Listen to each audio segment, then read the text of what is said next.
New developments in that deadly school shooting in Colorado. As police investigate whether a security guard may have accidentally fired on authorities during the chaos, one of the students who helped stop the shooter is speaking out live for the first time.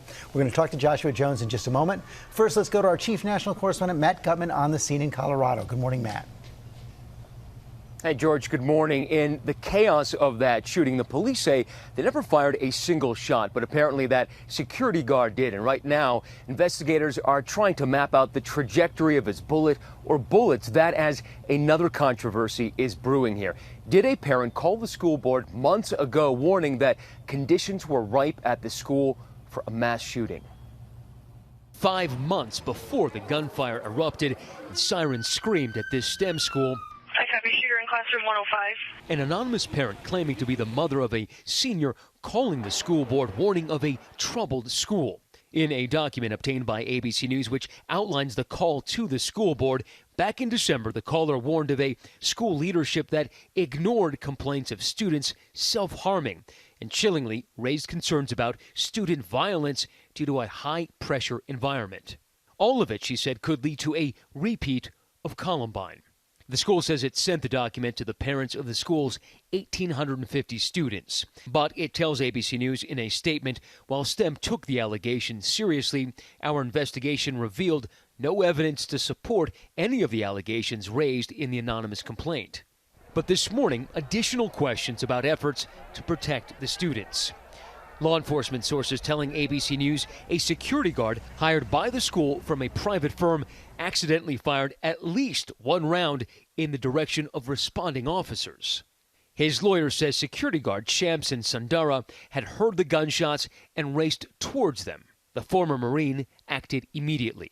He ran as fast as he could to the hallway where that school classroom is located. It's what happened then that's clouded by chaos. Still, the sheriff here has hailed him as a hero. This was, I think, an issue that I would say saved lives. 3 students tackled and disarmed 18-year-old classmate Devin Erickson. Kendrick Castillo was there first, paying for his courage with his life. Brandon Bailey lunged also, stripping the gun away from Erickson. Also there, Joshua Jones. Now, as it was with those boys, no one's accusing the security guard of running from the fight or shirking his duties. Now, his company tells me that schools tend to hire private security guards because they are far cheaper than badged police officers. Now, we're told that that security guard has not yet been interviewed by police, and it's unclear whether he'll face charges. George. Okay, Matt, thanks very much. We're joined now by Joshua Jones and his parents, David and Lori. Thank you all for joining us this morning. Josh, I know you took a couple hits during the shooting. How you doing right now?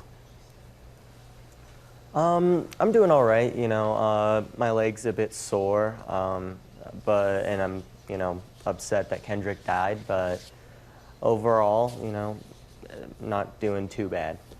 Take us back to that moment if you can. What you saw, what you heard, what happened next? You know, I saw the gunman come in the room, you know, brandishing a weapon, saying nobody move, and then I saw Kendrick and Brendan get up, and you know I was right there with them. We rushed him. Kendrick pushed him against the wall. Me and Brendan grabbed him and threw him to the ground. You know, I stayed on top of him while you know Brendan went off and you know tried to help Kendrick.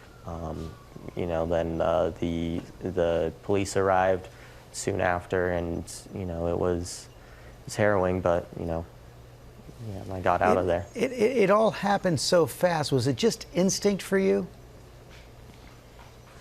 It was instinct after about the half second where I wasn't sure what was truly happening, because it was confusing. You know, you never expect that to happen at your school, so when it does, it's, you know, confusing and scary, but, you know, then you go for it. Kendrick Castillo was first out of his seat. Tell us about your friend. Kendrick was a kind person. He, you know, always had a kind word for someone. You know, he loved his car, he loved his parents, you know. It was evident if you talked to him that he would help you out if you ever needed it.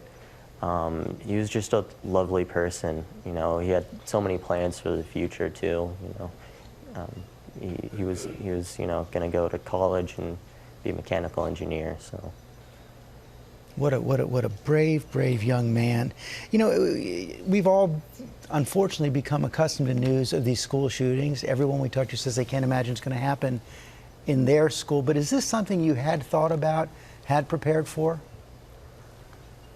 I mean, it happens so often nowadays that I kind of couldn't help but think about it, but I never thought about like specifically how I would react. I would, just say, yeah, if it happens, I'll, try and get away from the gunman, I guess. I mean, that's what we're told. And then, when it actually happened, I had to make that decision that nobody should really ever have to make, which was run towards a gunman or run away from them. And, I chose to run towards him. And with that decision, you likely saved lives, as we heard from the sheriff. Had you heard about any problems like this at the school before? No. The school generally, it's filled with, a bunch of STEM kids, so, they're all interesting to talk to and smart, but, none of them really give off that kind of, I'm gonna do something bad, kind of vibe. They all, are just kind and caring for each other because they all understand what everybody goes through. David and Lori, you have your son there between you. I can't imagine the feelings you have right now: relief, pride, but of course also sadness for Kendrick. Of course, we're sad for Kendrick and his family, and our thoughts and hearts go out to him, but we're so grateful for the actions of our son, and for Brendan, and for Kendrick, and for the school community as they've come to love us, and honestly for the nation and the world as we feel their prayers and thoughts. We can feel those in our hearts. They help us heal, and we thank you. David? Very much so. I'm proud to have a son that, when faced with that sort of decision, made a decision that I feel is the right decision. He maybe even saved his own sister's life. She also attends that same school. Kendrick, it's horrible for his parents. I'm glad that my son came home. I feel so bad for them that theirs didn't. Everybody here loses, and I'm glad that our loss is not as great as others. Well, Josh, you said it. You made a choice that no young man, no young woman should ever have to make, but a lot of people are grateful that you did. Thank you all for joining us this morning. Thank you. So much courage, so much kindness, so much warmth, and I hope everyone can grow and learn from this. We hope, right? That's all we can do. Hi, everyone. George Stephanopoulos here. Thanks for checking out the ABC News YouTube channel. If you'd like to get more videos, show highlights, and watch live event coverage, click on the right over here to subscribe to our channel. And don't forget to download the ABC News app for breaking news alerts. Thanks for watching.